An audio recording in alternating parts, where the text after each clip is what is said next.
never say anything bad about your competitor, right? Like at some point, especially if it's factually untrue, you can get into libel, right? Like you could really have damages. And so there's a lot of ways that this could go wrong very quickly. And I'm thinking about some of my crazy clients out there that would actually listen to this and be like, oh, like this sounds like a great idea. Let's do this. Yes. I'm awesome. These guys suck. And here's all the reasons they suck. Yeah, I think you could probably not only turn off some consumers, but also maybe land yourself into some real problems. So just be careful with that. Be careful. I would say the rule of thumb for tactic number 8 is keep it classy. That's what you want to do. Super classy.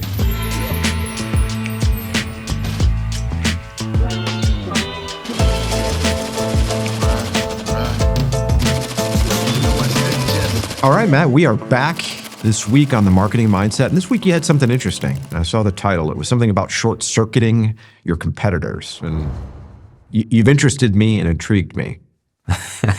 Yeah, absolutely. I think, this episode will build a lot on the last episode. In our last episode, we talked about the factors that are adjusting and shifting and shrinking in a lot of respects, demand for home services, in particular, resi and commercial services, just in general, right?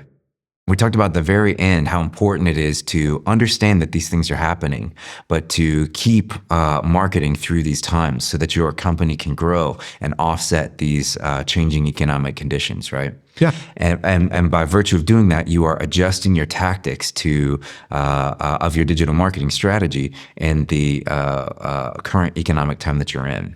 And one of the things that you really want to pay attention to when you're adjusting that strategy is how can you start to differentiate? How can you start to elbow your competitors and get them out of your way? And I compiled a list of 9 things for us to talk about today. The last one, in particular, is pretty sneaky. I'm even hesitant to put it on here because it works. It freaking works.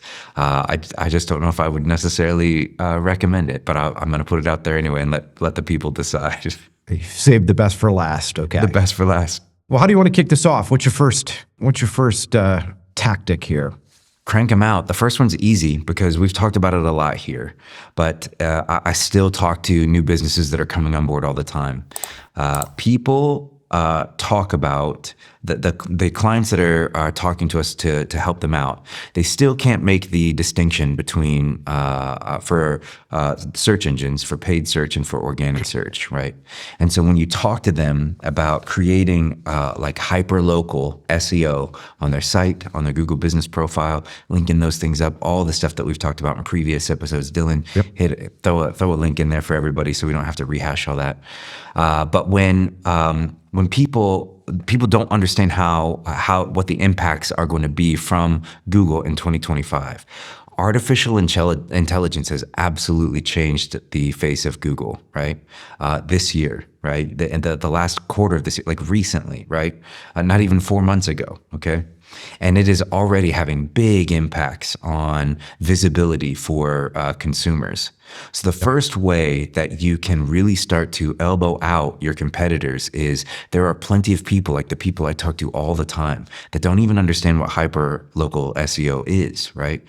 Much less why should I invest in it? Sounds like a sales tactic from a digital marketing company to get a higher retainer or some shit like that, right? But the truth is, it's like a vital artery into your company of new opportunities, right? So the first and the most important one, the hill that I'll die on as a digital marketing company is focus on your hyperlocal SEO content on your site and on your Google business profile. A plumbing company can focus on optimizing their SEO for specific neighborhoods or suburbs, for example. An example would be a 24-hour plumber in the Mint Hill neighborhood where I live, right?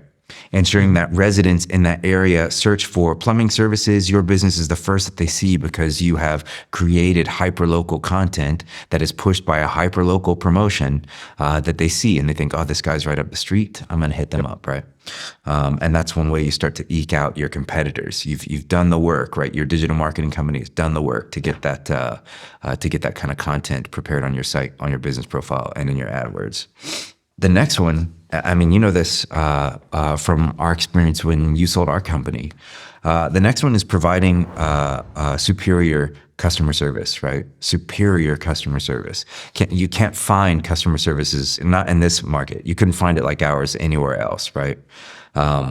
We every Monday morning, 7:00, all technicians, all managers, all admin and staff came in, and we touched on customer service for the first 20 minutes every single time. And we brought examples of the do's and don'ts and what our expectations are. We called it the Chick-fil-A phenomenon, right? Yeah. When you get that Christian chicken, everybody's like super kind. Yes, please, no thank you. I'll get right on that for you. My pleasure. It's my pleasure to serve you, all that kind of stuff. You don't get stuff like that when you go over to Wendy's or Burger King. you get slapped. You get slapped. I've seen the videos.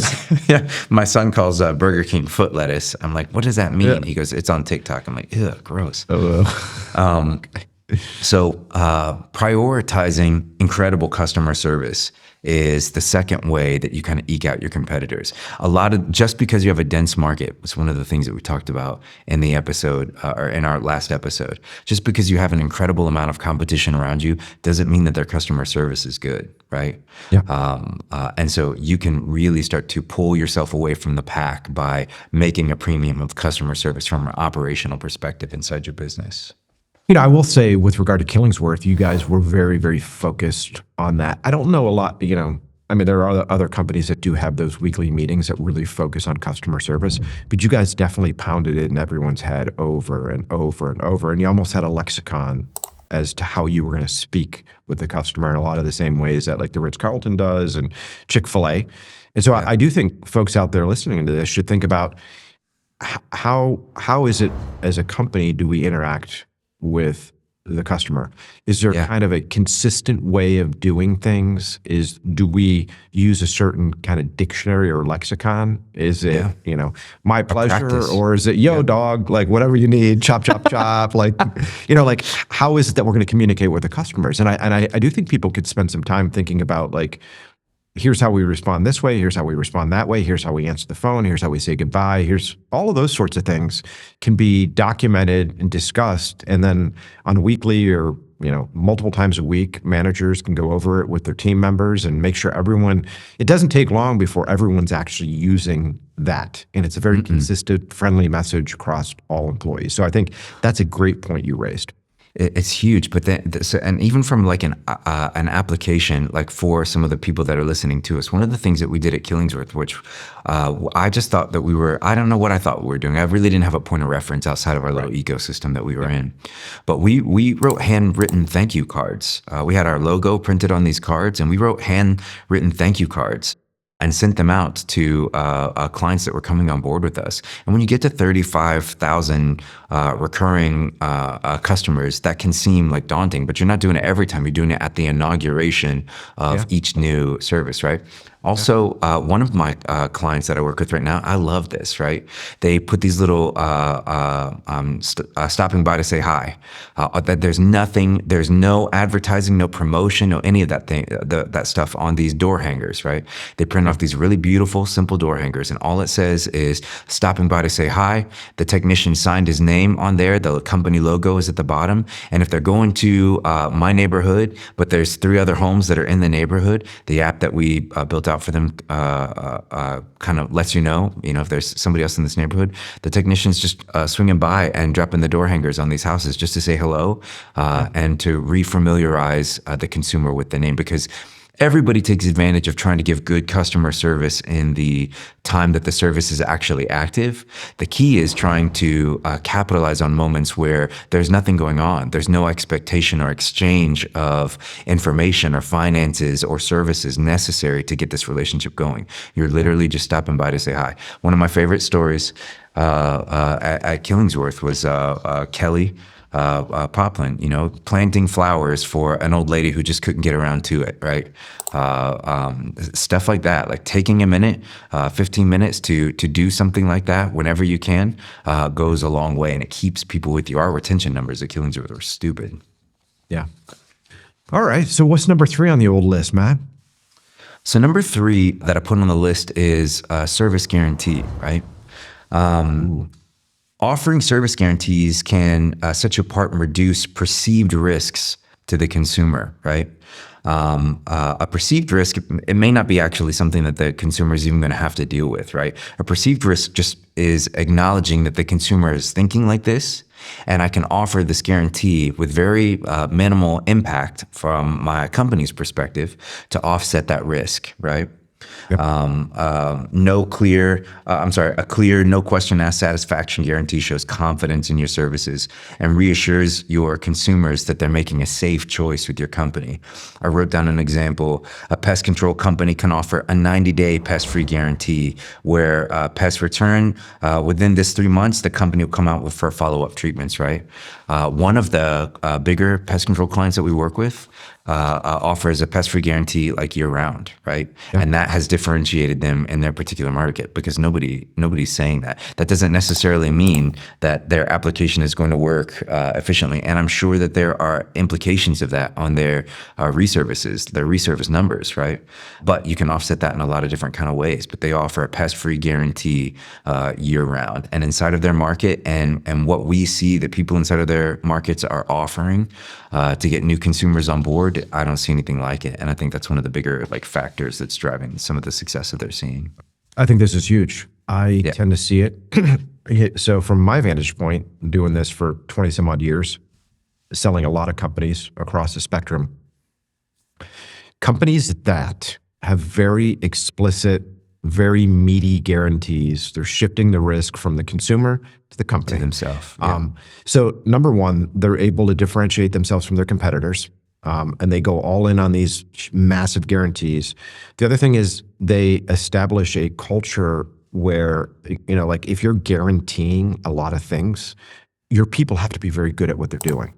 And so it actually pushes service to a higher level if you're focused on this is the sort of thing we're guaranteeing. It works in pest, it works in lawn, it works in guttering, it works in roofing, it works across the board.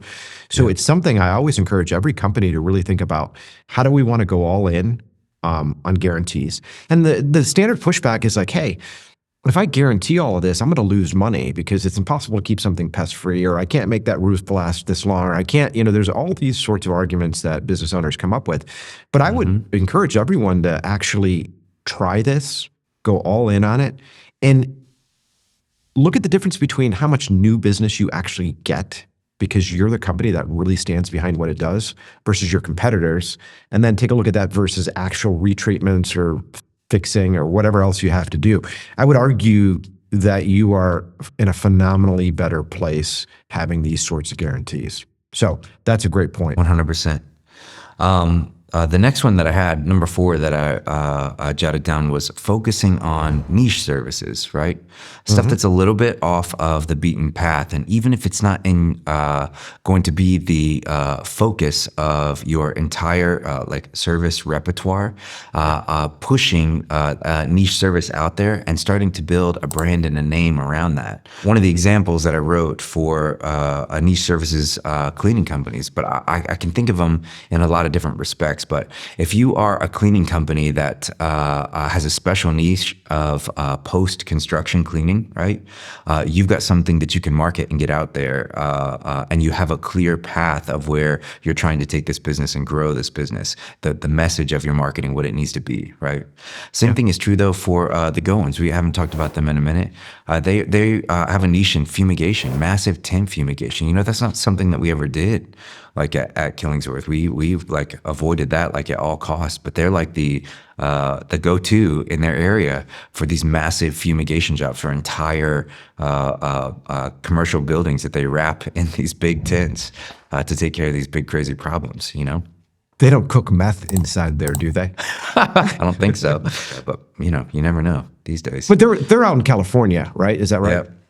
Yeah, so that's a drywood termite market. It's very different than your neck of the woods. Oh yeah, obviously. Banner. We've talked about Banner a couple times on our show. Banner switched their service. Actually, it made us at Lizard very nervous. But I'm happy to say they've had a hell of a August and September after they made this switch. They switched their service offering to focus on, instead of residential pests, to focus on commercial termite, right? And from a digital marketing company's perspective, that increases the cost per conversion. Termite leads are more expensive than gen pest leads, right? And so we were scared, and we were trying to, I don't know if we were trying to talk them out of it, but trying to help make sure that they understood what it was that they're asking us to do and what are some of the results that we think that they might see. It turns out, though, in August, that according to Nate, we had our forecast meeting 3 days ago, something like that. He said they had an 8x return on their digital marketing spend in August and an 11x return on their digital marketing spend in September, off of focusing on this particular niche service, commercial termite service, right? 11x return on your digital. Who do you know that you've worked with in the past, Paul, that's trying to grow their company that would not invest in a place where they knew they were going to get 11 times the return on their investment? I don't even think about commercial termite, right? I always think about it from a residential perspective. I mean, that is super, super niche. Yeah. So going to the second half of this list, we're starting to get into some sneaky territory. Okay, we're going to be doing a little bit of spying, and we're going to be doing a little bit of reverse engineering to really stick our elbows into our competitors. The espionage segment, I guess. Right? we're heading into the espionage portion of our talk. Number 5 is spying on competitors' ads, and then reverse engineering your ads to gain some ground in some areas that they're not taking advantage of. I'm going to give you an example. There's a tool that I used to use when I was freelance called Ninja Ads, right? Which sounds very sneaky, and it was. But there's also stuff like SEMrush, right? SEMrush is going to let you aggregate all of your competitors' ads in a geographic region and look at their ads and see what they're offering, right? And once you see what they're offering, you can start to decide, okay, I don't recommend this other one. I'm a huge proponent of for companies to hold true on their pricing, right? Especially if they know that the quality is there. That doesn't mean don't give a discount on the first year or something like that. That just means on your annual packages, don't try to be the cheapest man in the room. That's a mistake, right? Yep.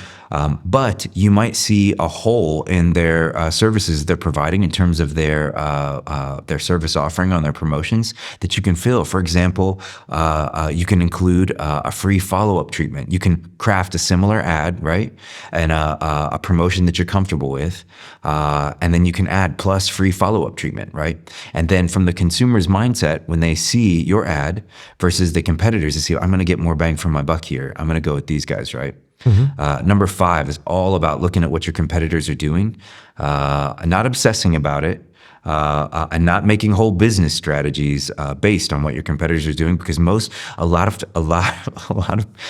of people are full of shit in the service industry, for sure. Yeah. So don't just think just because they're offering something that they've got a corner on anything, right? Pay attention to what they're doing and see what you can add a layer on top of that to start to push through some of the noise out there in your market. Yeah. So you're suggesting instead of doing introductory discounts necessarily, think about ways you could layer on value, keep your pricing where it is. But what else can we easily layer on in terms of value to make it a compelling offer? For sure. So what I always tell the clients that I work with that I'm trying to convince them to hold true to their price, don't get in that race to the bottom mindset, right? And don't pay attention too much to what your competitors are doing to the degree that you obsess about it, right? But one of the things that I think is really important, especially we were talking about in the last episode, we're going into this off season, right? Finding a promotion that's on top of the value that you're already adding that deeply discounts your annual package for the first year, right? Deeply discounts your annual package for the first year to the point where you're starting to get a little uncomfortable. It's getting a little bit close to your margin. Yeah. The truth is you'll still realize that revenue in the year that you're working in right now, but then you'll realize all of that revenue in the adjacent year. And if you weren't doing that, you wouldn't have brought those customers in, like my wife that just passed us behind us. You wouldn't have had them to be talking to begin with. So think about the values that you can add on top to sweeten the pot of your particular offer, but also start to negotiate in your mind, what is my line for my annual discount? How close can we get to that line without feeling too much of a pinch on the back end? Yeah, right. I like that. Yeah. Number 6, this one's getting sneaky too. This is getting a little like gossip in the lunchroom, right? Okay. The next thing that you could be doing to eke out competition inside of your market is doing some targeted advertising that focus on the weaknesses that you can see or acknowledge inside of your competitors, right? I can use my business as an example, right? So I can kind of take the pressure off, I guess, and put the focus over here for a second. Okay. We have people coming to us all the time from other digital marketing companies, and especially when we do like side-by-side analysis of lead quality, lead cost, lead volume, we're like spanking our competition in most respects. And I choose to, and you can see this on our Instagram, you can see this on our LinkedIn profile, you can see this in a lot of the content that I'm producing as the business owner to kind of get the message of Lizard out there. You can see that I don't name our competition in most respects. I'm not going to get into like a food fight or, I'm not going to do any shit like that. But I am going to know what the consumers are, the clients that are coming to me that are talking about their experiences before they got to me. I'm going to address those things in some targeted advertising, right? I'm going to say things like, if you've noticed that your cost per lead is this, you need to know it could be this, right? Yeah. And click the link below and let's start the conversation on how to stretch your ad dollars out, right? And then when I create a campaign like that, I am targeting people that maybe follow my competitors' Instagram pages, or people that are following on LinkedIn, right? I'm looking at these profiles of consumers, and I'm sending my messages to them specifically, right? That's one way where you can study your competitors, write down their weaknesses, and then talk about the weaknesses. I would say, don't get into the naming. Those guys over here down the street at blah blah blah, they blah blah blah. Don't do any of that, right? Keep your chin up, right? Keep the dirt off of you, but definitely talk about those pain points and use that as an advantage. I was just thinking about those Apple Microsoft ads. PC. Okay. Hi, I'm a PC. Okay, we're past that. We moved beyond that. Yeah, I had to restart there. You know how it is. No, actually, I don't. Oh, what? Macs don't have to... We had him, then we lost him. I'm gonna go get IT. Keep an eye on him. Those are great. I love those. Yeah, but I see the benefit of actually identifying the weaknesses, not addressing the competitor directly. I feel like, for me, I never really cared too much for that sort of advertising where you're actually saying company X sucks, right? Yeah. Right. So consumers are smarter than that. They can figure it out. They are. I think Dollar Shave Club did it. I don't know if you remember when they kind of started, right? But their whole premise was that specifically, right?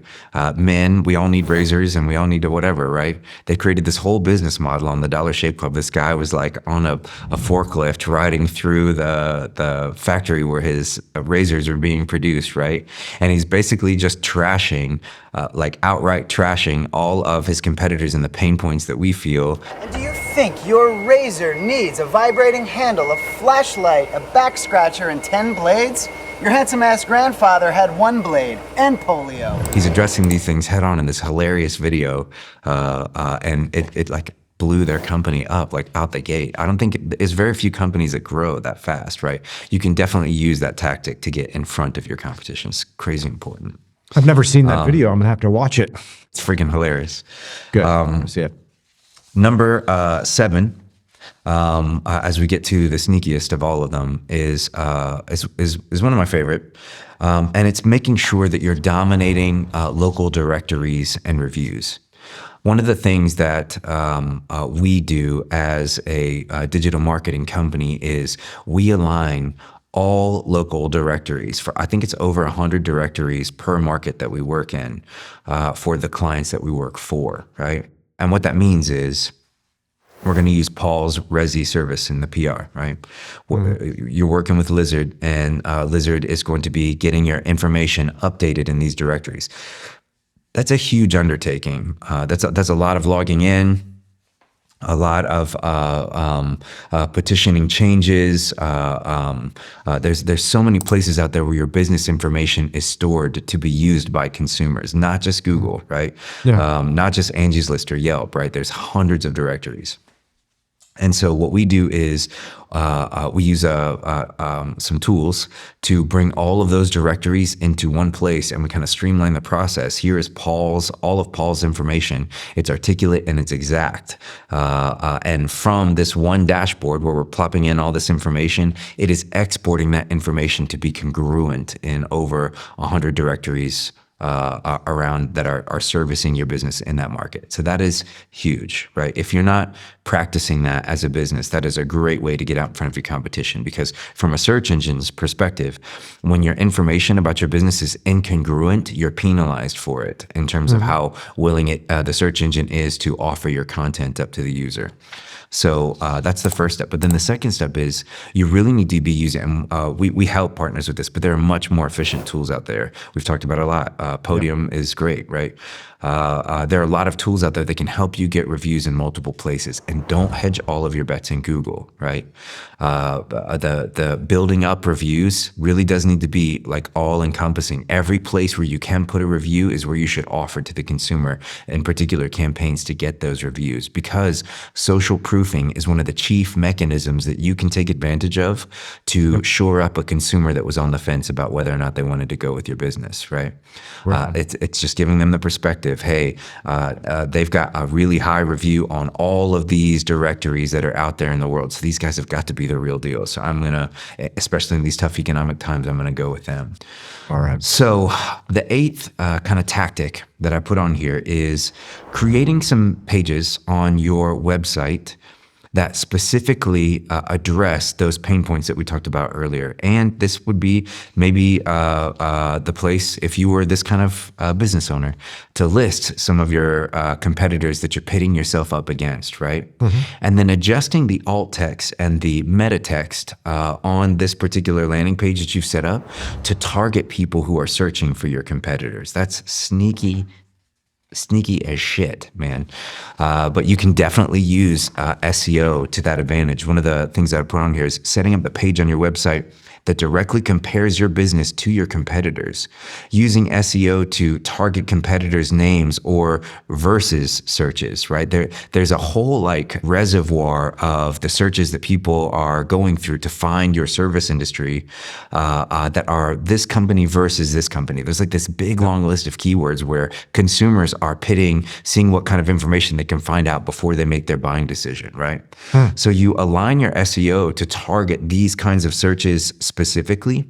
And when you're outlining this page, you're literally just, it's like those charts that you see on websites where, all of these boxes are checked off, but all these boxes are X'd out, right? Yep. You're creating a page that differentiates you from your competitors. So when somebody's doing that search, you're offering them why you are a better choice than this competitor, that competitor, or the other, right? And this would be one of the places where you would probably get a little bit more salty with competitor names. So I've seen a lot of that in like technology, for example, like a lot of these tech companies, you might search for like a CRM system. And so you type in like, I don't know, Salesforce. Yes. And then you see like Pipedrive pulls up and it's like Pipedrive versus Salesforce. And then it's a direct comparison. It's on the Pipedrive. And they say things like, Salesforce is a great company. They've been around for a long time. They know their shit. Like they're awesome people to deal with. But we tend to do things a little bit better. And here's why. Yes. Right? Yes. It's so true. That's a great example. Would you do that then? Would you, if let's say that you've got like Matt's Lawn Care and Paul's Lawn Care, would you suggest I make like a page that shows like Matt versus Paul, and I'm Paul and I want to make sure that like I know that Matt just doesn't have the goods? I'm going to be quasi-political with my advice, and I'll say why. Please tell. And when demand is high, you don't have to focus on tactics like this, okay? When demand is low or economic conditions are, shrinking the demand pool or applying pressure to the demand pool, it's very important to use tactics like that one, right? Because you don't have the luxury of all of these consumers are out there with all this cash in their pocket, and I can just wait for them to give my business a call because things are going great and the times are high, right?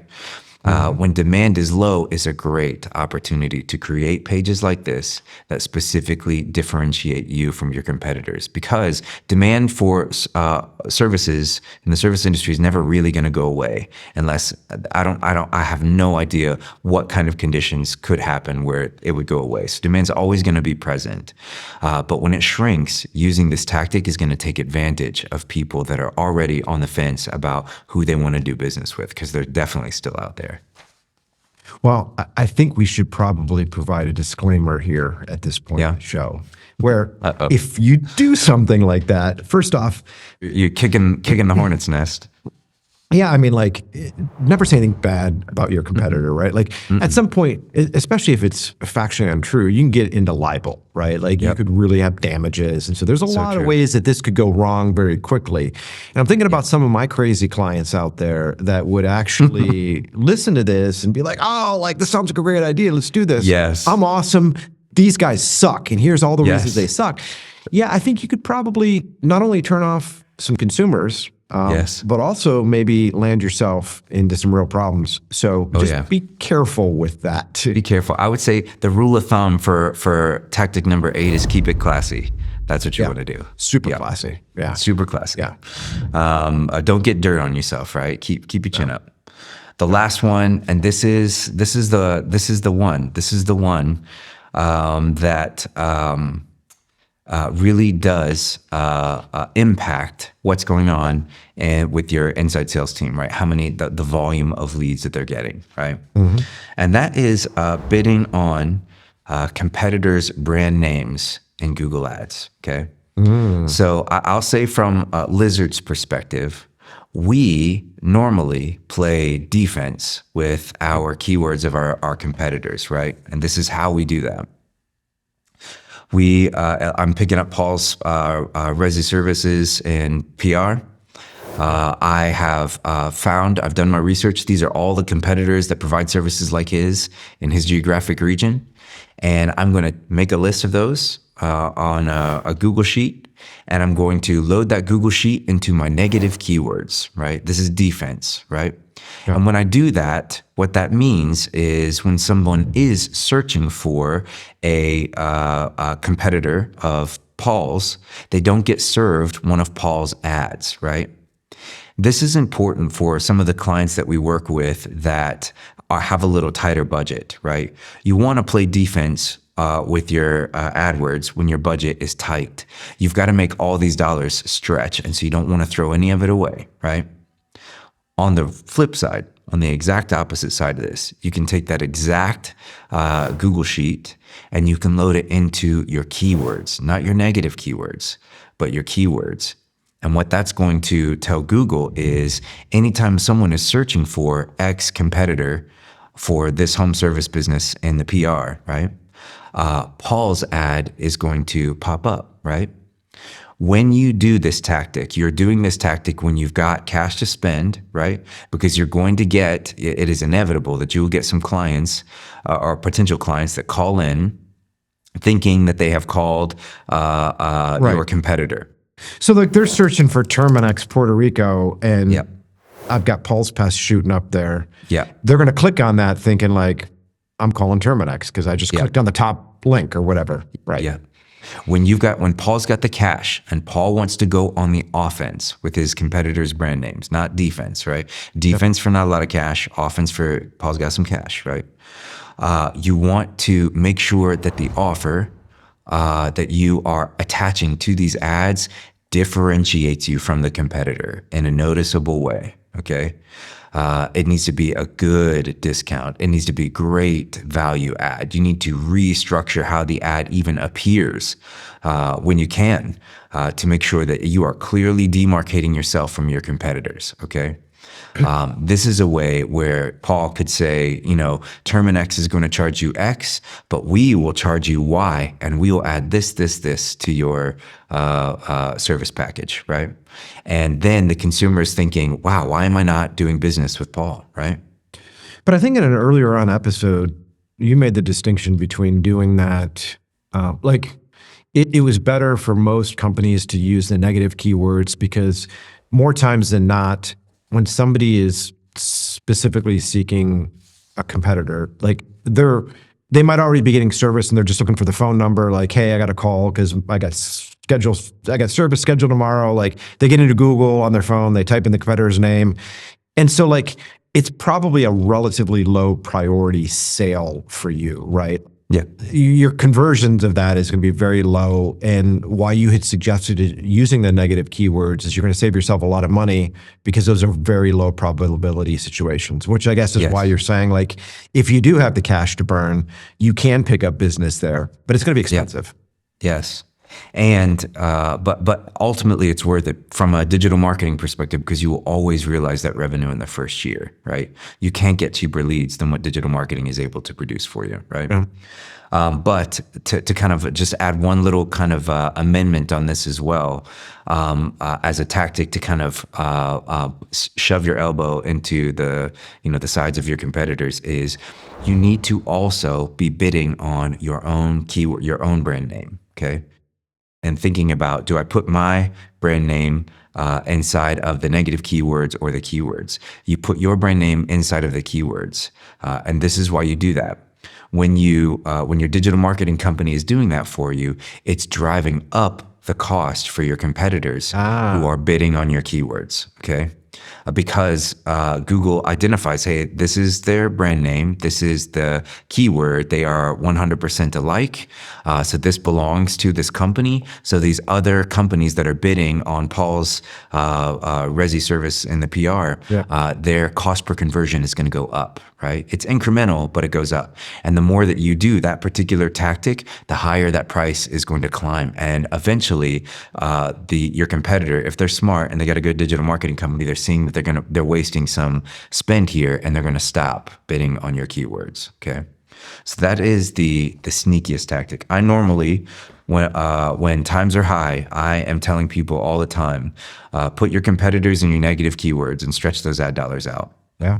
If you've got the cash and you want to get in on the offensive, throw your competitors' keywords into your actual. Throw your competitors' brand names into your actual keywords and sweeten the deal and beat them out. And you also get in with your inside sales team and streamline that process, right? Make sure that the service offering, the quality, all of that stuff is there, right? So that you are prepared as a business to, step into the bar fight with your bigger competitors. We brought the noise today, Matt. This is one of my favorite episodes. I do like these tactics. Me too. I think they're interesting. A lot of this stuff I'd never heard before. And so I think it's important for folks out there listening. Maybe some of this stuff is not do it at home. Contact somebody like Matt to sit down and walk you through this before you get a little bit too crazy. But again, thanks for joining me today, Matt. I appreciate it. Absolutely. This is great.